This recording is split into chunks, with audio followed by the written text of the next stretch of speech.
Welcome back to Affiliated by ClickBank. We are joined here by the beautiful Alex Miller in beautiful Costa Rica at ClickBank Platinum Summit. Thanks for coming. Thank you for having me. No, this is great. I think I was trying to look back at our Skype thread. I was just scrolling through, but it couldn't go long enough. I was trying to figure out when we actually first got introduced. So I think Emily introduced us on Skype, like either late 2019 or early 2020. I think it was. Yeah. Probably early 2020. Yeah. I would think. Yeah. And then COVID happened, and we never got to meet until now, because typically we would have met each other probably 6 times in person until this point. But for those of you that don't know Alex went from solopreneur, startup, $0 made online to multi-diamond level seller on ClickBank in what felt like 3 months. It was insanely fast. Your growth was like, oh my gosh, this is insane. So the amount of from what I've seen you grown, it's been impressive at how you've handled it.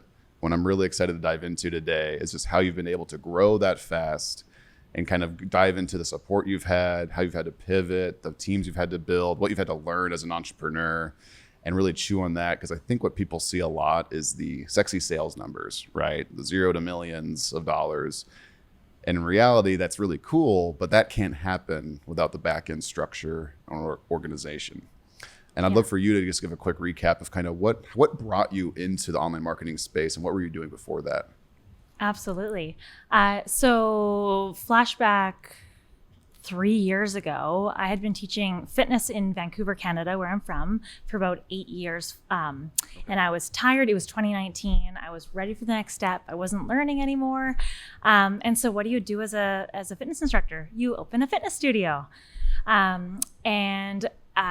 Basically, as I was making my plans to open this studio as a one-man show, I was introduced to Emily Lark through mutual friends, who has an amazing back pain offer on ClickBank. It's been on for, I think, around 5-6 years now.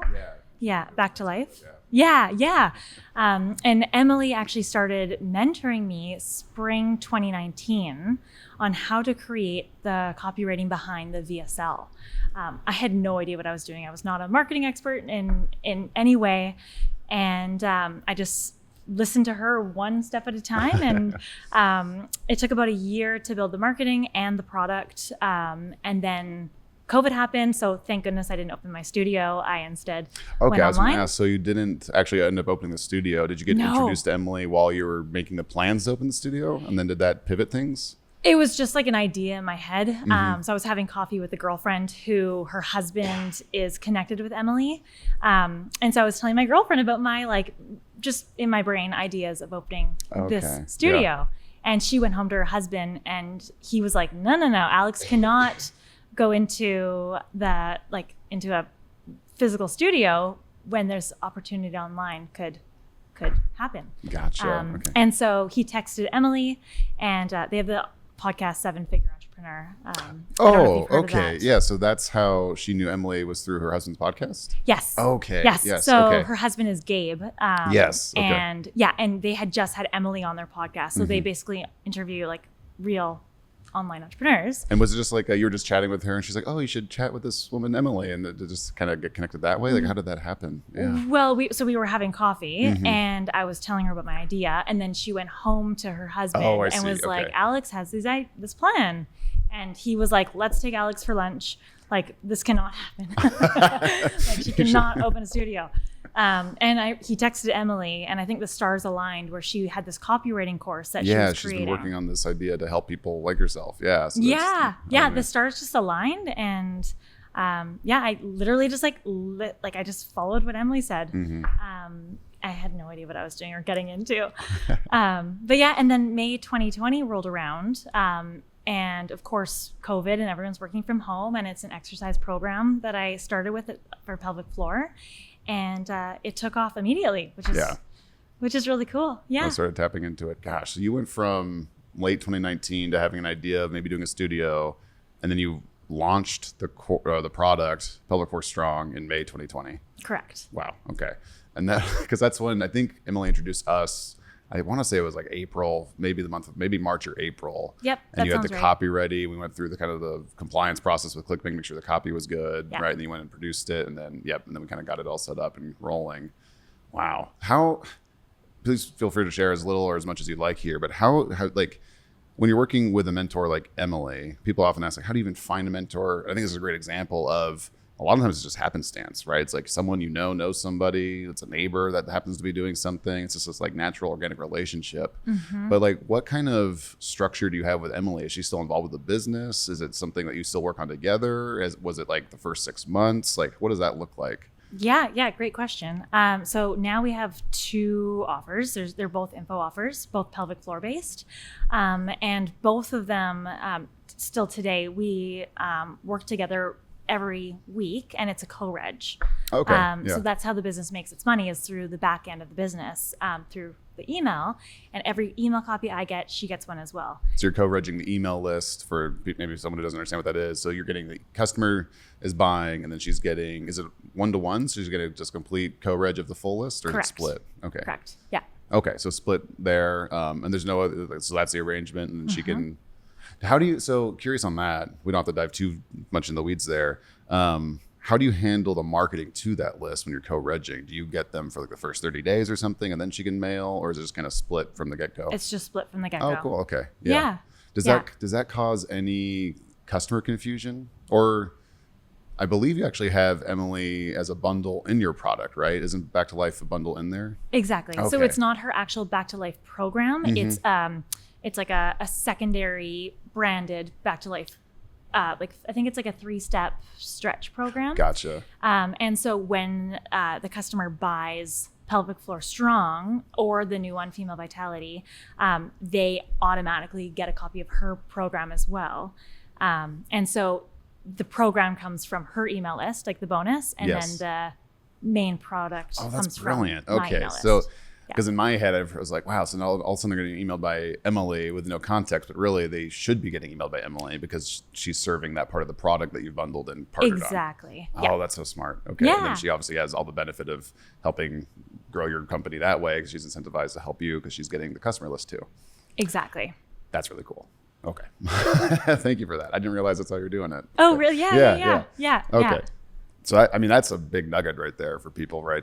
I love to see the different way people structure partnerships and kind of deals that way, because it's very mutually aligned in that sense. And the customer's now getting benefit from both sides and you've just also value stacked more onto your offer by having her in there too.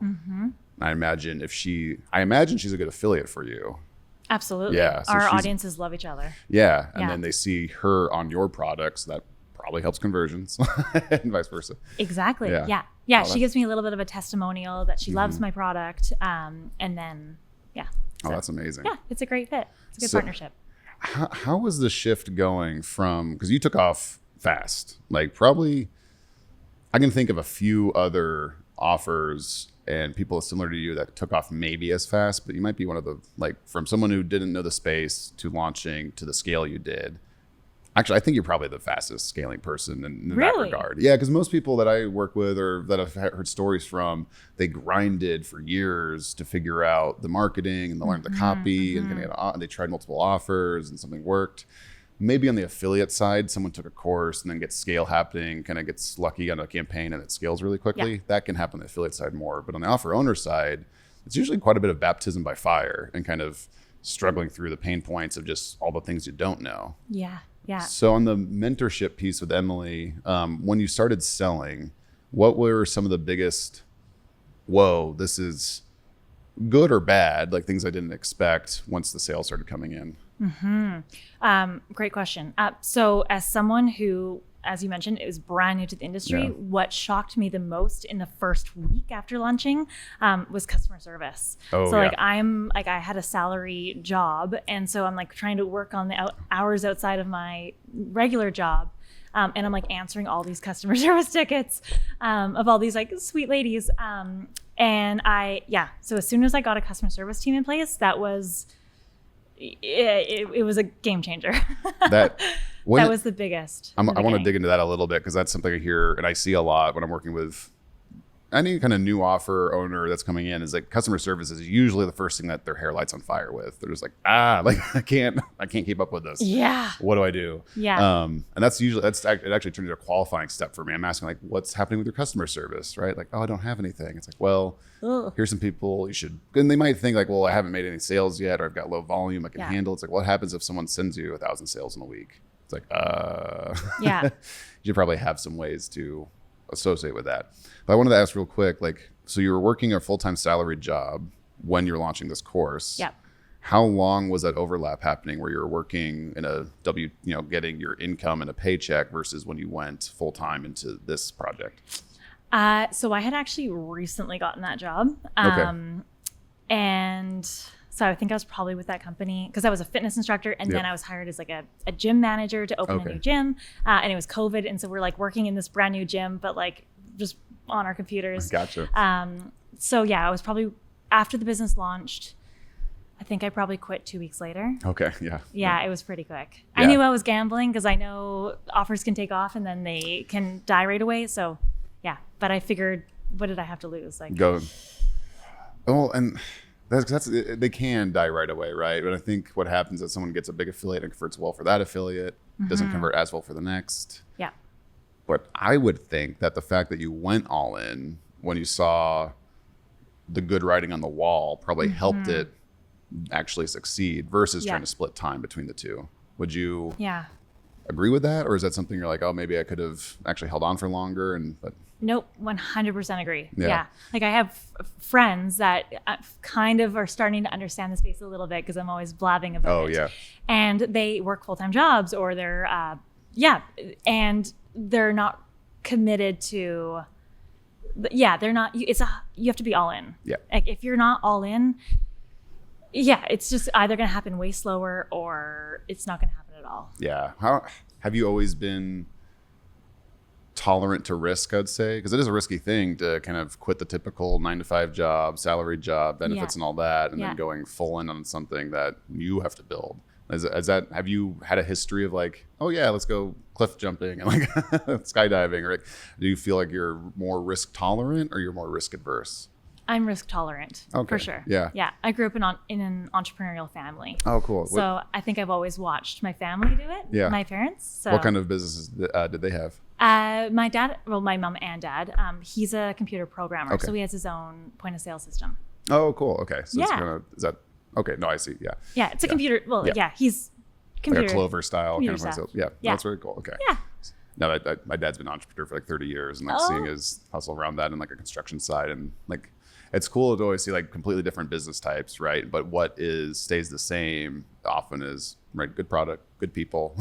they have enough of the back end operations piece to keep things running. But okay, so you had that backdrop there. How did your friends and other social circles handle that move for you?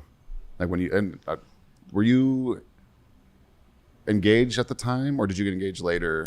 We got engaged later. Yeah. A few months later. Okay. Yeah. Yeah, how were those relationships like with your boyfriend at the time and your friends and like your social circle when you left your job to go do this and then started having some rapid success? Was it mostly positive? Was it like some naysayers? Like how did that go? Well, I think the funny thing is it's such a complicated industry to understand. Yes, like when you're just like going for coffee with a random person, you can't just explain what you do in a sentence. Yeah. So my fiance was extremely supportive. I think he understood the most. But my parents thought I was absolutely nuts. Oh, really? They're like, you're giving away 100% commission of your product. Like, Alex, what are you doing? So I think everyone was supportive, but I think there were some question marks surrounded. So they were more surprised by the economics of the model versus you being an entrepreneur, right? Okay. I think they just thought that I was getting used because I was giving away my product. Gotcha. They thought my Lark woman is taking advantage of you. Yeah. Absolutely. Yeah. Oh, that's funny. Yeah. Me and Emily. If you know Emily, that's the furthest thing from the truth, right? Yeah, the furthest. That's too funny. Yeah.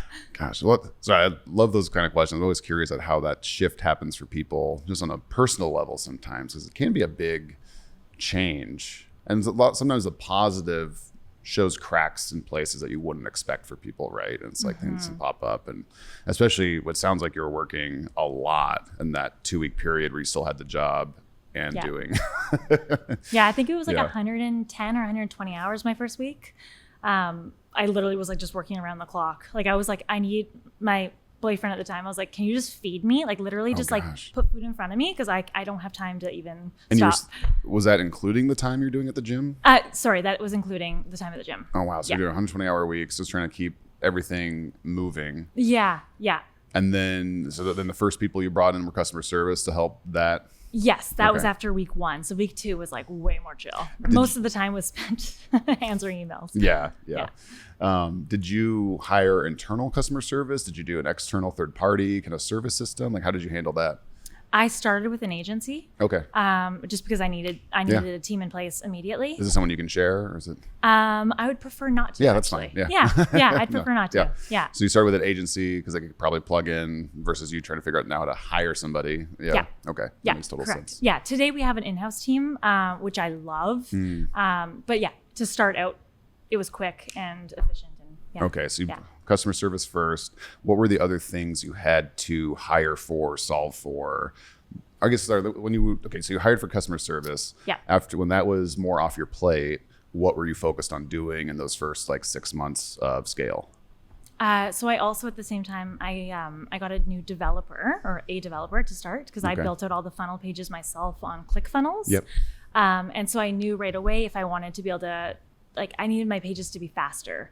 So the first thing we did was basically switch the entire funnel over to CB Split. Yep. And Racco. The speed is so important. Yeah. Yeah. You probably, I imagine you went from like 4 to 5 second page load down to like less than a second, I'd guess. Yeah. Yeah. Okay. Yeah. So that was step 1.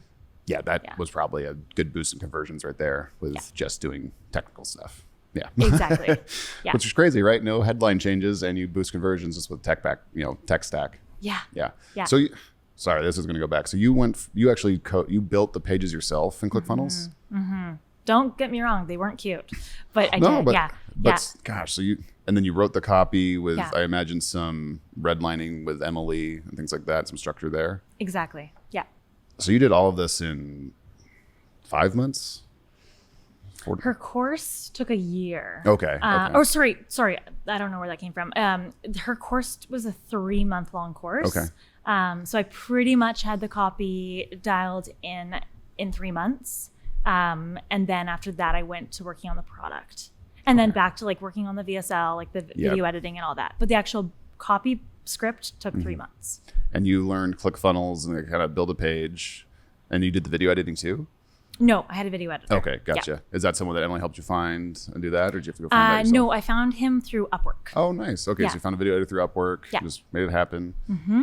I love this. Sorry, I'm getting nitty gritty because I think people listening to this, they think you're doing a lot, right? But it's not impossible. You're just gonna have to focus time on it and dedicate to it. How many hours a week were you dedicating to building this while you were doing, like before it launched? I mean, how many hours are you dedicating to actually building it versus, I guess, how many hours are you doing that plus like the hours you were working on your normal job and things like that? I honestly have no Yeah. idea. No, it's fine. Like Yeah, a lot yeah. of hours. I'm just going to ballpark like 20, 30 hours a week. Yeah.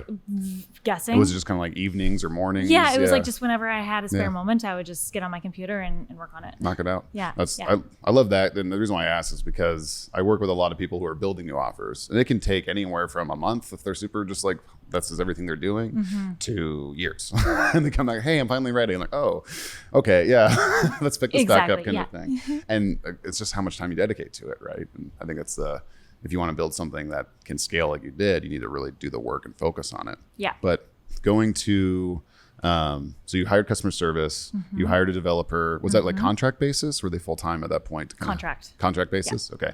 Moved to ClickFunnels, a CB Split, which little plug for both of those. If you need integration help, we'll put the links in the description below to our integration pages, things like Yeah, that. they're awesome. Yeah. So developer contract work to move over to CB Split and help that kind of scale. What tech stack were you using for like your email, CRM, ESP, whatever you're using on that side? What were you managing out of that? So who did I start with? Is GetResponse a company? Yeah. Okay, so I was on GetResponse Okay. to start. I thought that was the name of it. Yeah. And now I've moved over to Maropost. Okay. Yeah. Your scale, I imagine Mariposa's. Yeah. Yeah. Okay. Yeah, it's been awesome. Yep. Okay, so gut response to Maripost. You moved to ClickFunnels to CB Split. After, where did you go from there? Like, what was the friction point you were finding in your scale after the tech solution and the page load speed was solved? So the next step, so I'm kind of like, when I launched the business, like looking back, it wasn't ready. Yeah. That's a kind of a side note, like just kind of like launch it and then like Figure it out. figure it out. So that's kind of what I did. So there was a lot of like things along the way that were learning curves. But from there was finding partners. So affiliates. Okay, affiliate traffic channels. Exactly. Okay. Yeah. Yeah. And is that something you took on fully? Yes. So along with the partnership with Emily, she has Yes. introduced me to a ton of amazing people. Yeah. So if you were talking to somebody, let's say they have built their funnel, it's offers live, they've had some sales coming through, and now they're trying to be in that spot. They're trying to find affiliates, find partners. Maybe they don't have an Emily to kind of help them break into that. What's something you would tell them to help them either stick with it or speed up their chance of meeting the right partners and affiliates?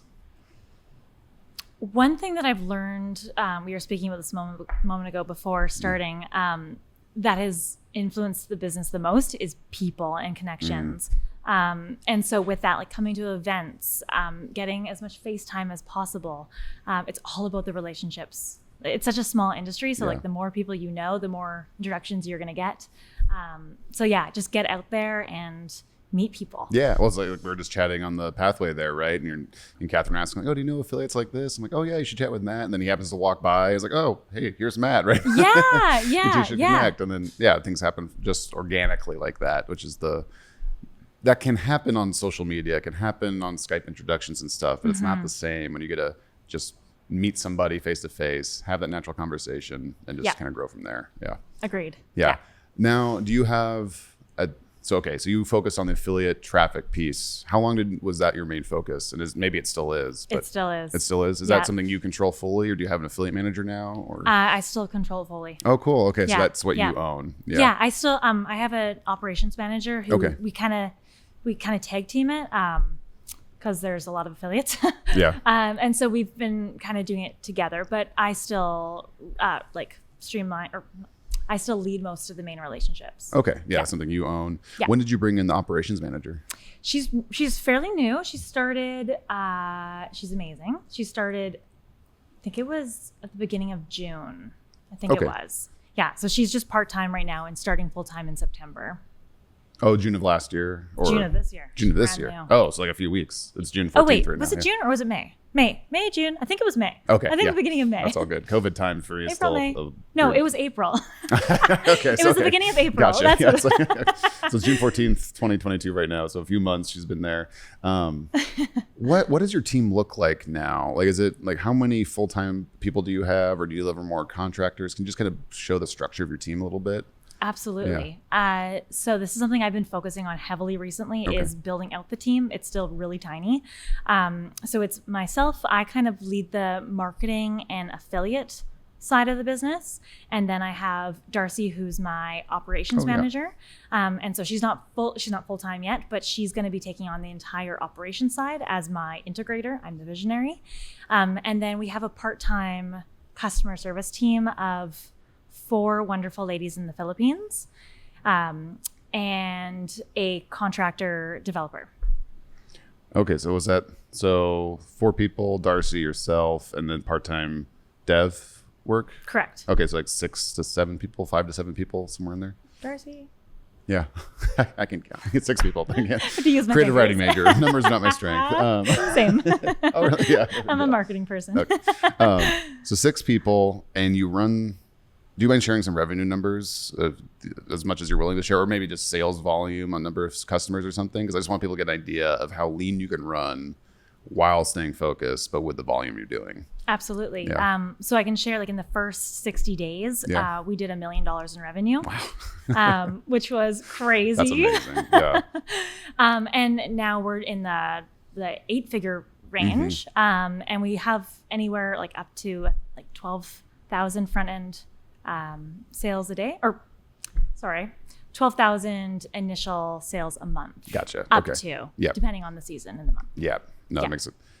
Okay, and you're running with a team of, which I guess before operations in Darcy, it was 5, including so you and customer service with some contracted help for dev and support. Okay, Yeah. that's amazing. Yeah, and that's what because you're focusing on. I guess the hats you're wearing now sounds like copy. So you still do the copy and the marketing piece, sales, aka affiliate management. Correct. And then you've offloaded operational pieces, which will that include? I assume that includes customer service, the dev operations side, and then random ideas you come up with to try that they have to go figure out. Exactly. Is that, okay. Yeah. I mean, I mentioned she's brand new, but the goal is to get to the point where I can basically hand her the copy, and she will work with the video editors, and she'll be the one that basically like implements everything. Yes.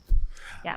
This is very validating because I coach a lot of people, and like you need to kind of fill those 4 roles, right? Affiliate management at scale, copywriting, tech, and then customer service, right? And if you can fill those 4 roles and at different levels of a business, different types of businesses, that could be teams, it could be one person doing everything, but right, you need those 4 roles filled well, and you can build an 8-figure business.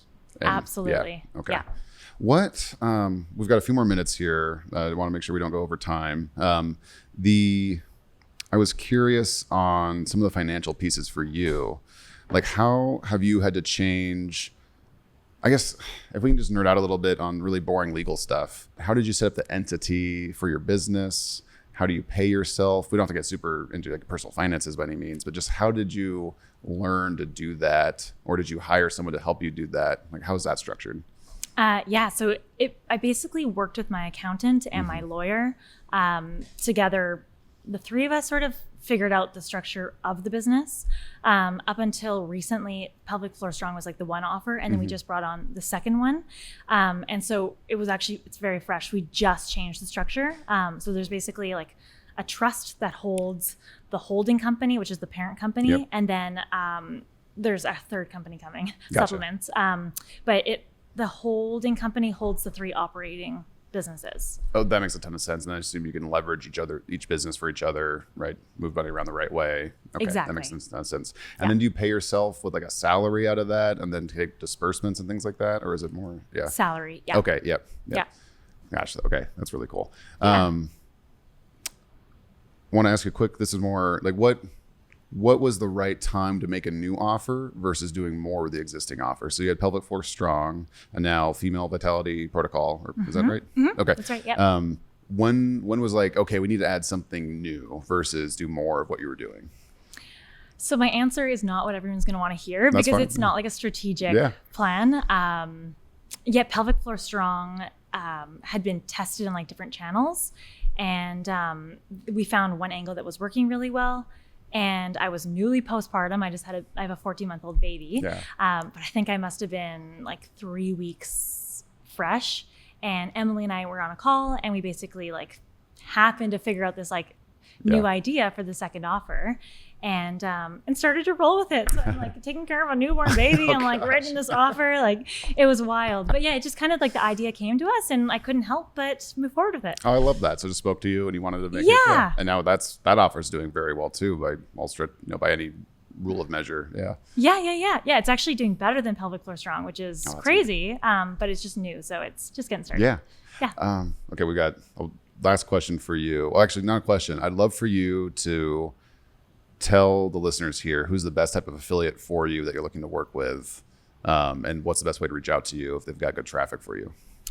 So basically any media buyer that works with women or has an audience of women 40 plus. Okay. Please reach out to me. I would love that. What's the best way to reach out to you? Probably by email. My email is alex@linenryangroup.com. Okay, Lynn and Ryan, we'll get that from you and put it in the show notes. And then obviously if anyone has my contact info, wants an introduction to Alex, I can make that happen too. So please, feel free I'd to love reach out. that. Yeah. Well, Alex, thank you so much. I'm so glad we got to meet in person finally in the beautiful location, and the sun's out today, which is gorgeous. And now I think it's time to go get some lunch and some cocktails. So. Yes, it is. Awesome. Thank you for having me. Of course. Yeah. Thank you, Alex. And thank you everybody for listening, and happy scaling. Cheers.